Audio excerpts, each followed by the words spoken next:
I came home from war expecting open arms and a warm bed. Instead, I walked in on my wife bent over for another man, moaning his name in the house I fought to come back to. What happened next wasn't murder. It was something much slower, much darker. They both begged for mercy in the end. But mercy wasn't part of my plan. My name is Jack Harris. Captain Jack Harris, U.S. Army, 2 tours in Afghanistan. 2 years of sandstorms, gunfire, roadside bombs, and nights where sleep only came when exhaustion won over fear. I lost good men out there, brothers. I carried them out of burning vehicles. I held their hands as they took their last breaths. All the while, I kept one thing alive inside me, the thought of coming home to Emily. Emily was everything. Long brown hair, green eyes that lit up when she smiled, a laugh that could cut through any darkness. We married young, right after I enlisted. She wrote me letters every week, sent care packages with homemade cookies and photos of her in sundresses. On video calls, she'd blow kisses and say, "Come home safe, baby." I'm waiting. I believed her. I had to. The day I came home early. The military gave me an unexpected discharge window. Honorable. I didn't tell her. I wanted to see her face light up, to sweep her into my arms and forget the war existed. The taxi dropped me off in the middle of a thunderstorm. Rain hammered the roof as I paid the driver and grabbed my duffel bag. My boots were heavy on the wet driveway. I stood there for a moment, looking at our little 2-story house, the porch light glowing softly. Home. I turned the key slowly, quietly. The door creaked just a little. Inside, everything smelled familiar. Her lavender candles, the faint scent of her perfume. I set my bag down and listened. Silence at first. Then, from upstairs, a sound, laughter, a woman's giggle, followed by a deep male voice. My stomach tightened. I told myself it was the TV. Friends over, maybe. But then came the moan. Low, breathy, unmistakable. I moved up the stairs like I was clearing a building in hostile territory. Slow, silent, every sense on high alert. The bedroom door was cracked open 6 inches. Candlelight flickered across the walls. I peered through the gap. There she was. Emily. My Emily. Bent over the edge of our bed, completely naked. Her hands gripping the sheets I'd bought her for our 3rd anniversary. Behind her, thrusting hard, was a man I didn't know at first. Tall dark hair, expensive watch glinting in the candlelight. His hands were on her hips, pulling her back against him with every movement. She arched her back, pushing into him, her head thrown back in pleasure. "Oh God, Mark." "Yeah, right there. Harder," she gasped, voice thick with desire. "You feel so good, baby," he groaned. "You're mine tonight. All mine." He slapped her lightly and she moaned louder. The bed creaked rhythmically. Candles cast shadows that danced across their skin. I watched every second of it. Every thrust. Every cry. Every time she whispered his name like it was sacred.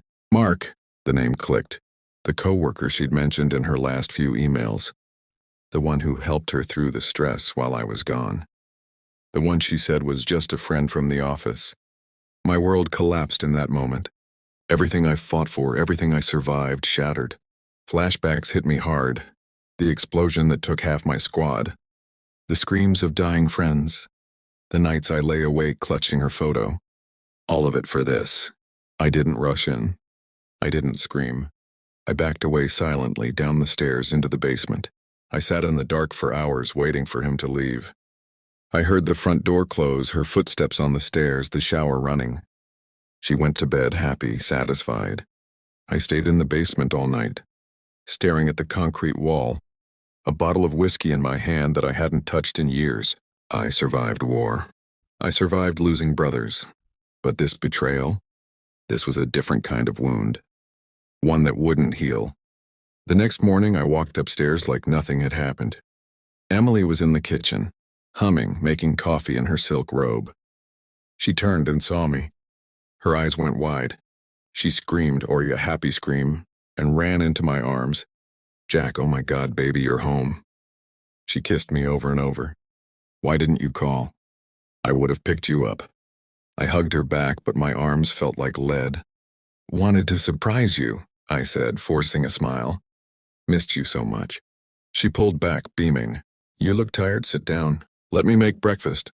As she turned, I spotted it. His tie draped over the living room couch. Navy blue silk, not mine. We ate breakfast. She talked nonstop and about work. The new clients at the marketing firm, how busy she'd been. Mark has been amazing, she said casually. He got promoted last month. Really stepped up when things got crazy. Mark, I repeated, keeping my voice even. The coworker you mentioned? Yeah, he's been a lifesaver. I nodded. Good to know. Later, when she was in the shower, I picked up the tie. Smelled it. His cologne. I folded it neatly and put it back. That night, I set up in the basement. I turned it into a war room. Maps on the wall, timelines, photos I took secretly with my phone. I used skills I learned in the military to clone her phone. The text came flooding in the next day. Hundreds of them, explicit, disgusting. The way you bent over last night. I can't stop thinking about it. I need you again soon. Your husband won't be home for months. I love how you moan my name. I read every single one. Each word was a knife twist. I researched Mark Thompson. Married. 1 kid. A 5-year-old boy named Timmy. Nice house, BMW, corner office. Perfect life. Not for long. A week after I got home, I accidentally bumped into him at the park near their office. I was jogging. He was on a bench scrolling his phone. Hey, sorry, I said, stopping. You look familiar. He looked up and, do I? You're Mark, right? Emily's co-worker. I'm Jack, her husband. His face drained of color. He stood, forced to smile. Captain Harris, the war hero. Emily talks about you all the time. Welcome home, man. We shook hands. I squeezed hard enough to make him wince. Thanks, I said. Appreciate all the help you've been giving my wife while I was gone. Late nights and all. He swallowed. Just work stuff. Yeah, work, I smiled. We should grab a beer sometime. Catch up. He mumbled something and left quickly. That night at dinner, I watched Emily closely. She was beautiful as ever, laughing, touching my arm. But all I could see was her bent over for him. You seem distant, she said. Everything okay? War changes you, I replied. You see things. People betraying each other. But home is supposed to be different, safe, loyal. She shifted in her seat. Of course, baby. A few days later, I planted a small military-grade bug in Mark's car while it was parked outside a coffee shop. I could hear everything. I followed them twice more. Once to a motel on the edge of town. I sat in my rental car, binoculars in hand, watching through the thin curtains as she bent over the cheap bed for him again. I recorded it all on high-definition video. Audio too. Every moan, every slap, every I love you whispered in the dark. Then the real work began. I started small. I mailed Mark an anonymous USB drive. The motel video? A note. Your wife Sarah deserves to know what kind of man she married. He called Emily in a panic that night. I listened through the bug. Someone knows, he whispered. We have to stop. Jack found out too, she cried. But he forgave me. It's over, Mark. I smiled in the basement. Next came the money. Anonymous text from a burner phone. 10,000 or Sarah sees everything. He paid. Wired it to an offshore account I set up. I used the money to hire a private investigator and anonymously Omri to dig into Mark's finances, tax evasion, small embezzlement from the company. I sent tips to his boss. He got suspended pending investigation. Emily started breaking. I switched her anxiety medication with placebos. She began hearing things at night.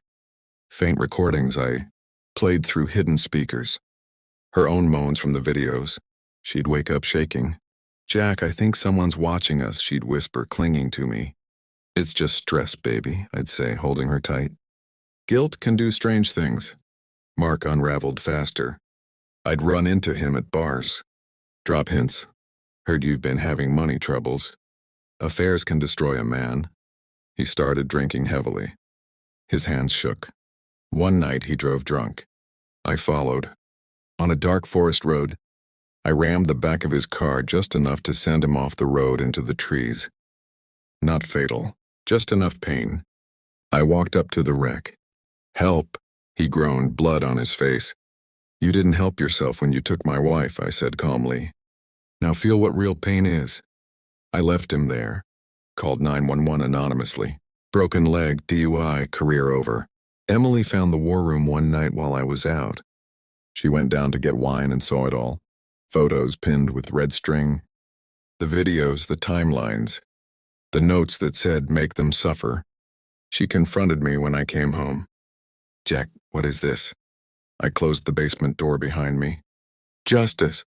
You're insane. She grabbed a kitchen knife from upstairs, swung it wildly. I disarmed her in 2 seconds. Military training made it easy.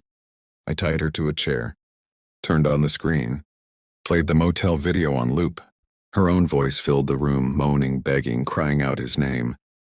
Please, turn it off, she sobbed. You did this, I said. Every time you bent over for him, you did this to us. That same night, Sarah received the full package, videos, texts, everything. She kicked Mark out. Their son cried as his father limped away on crutches. Mark checked into a cheap motel. Gun on the nightstand. Bottle in his hand. I called from a burner. End it, I whispered. Or live with what you've become. He didn't shoot himself. He called the police instead. Confessed everything. Told them about me. Sirens came that night. I surrendered peacefully. Captain Harris, you're under arrest for stalking, extortion, assault. I looked at Emily as they cuffed me. They suffered, I said. Just like I did. In prison months later, she visited. Sat across the glass, eyes red. Why, Jack? We could have fixed it. I leaned close to the phone. Because I loved you more than life. And you betrayed that love in the worst way. Some things can't be fixed, only paid for. Mark lost his job, his family, his freedom to walk without pain. Emily lives alone now, haunted by guilt and fear, jumping at shadows. I sit in my cell and think about the war, about the men I lost, about the man I used to be. War taught me how to survive. Betrayal taught me how to destroy. In the end, no one wins. We all just suffer.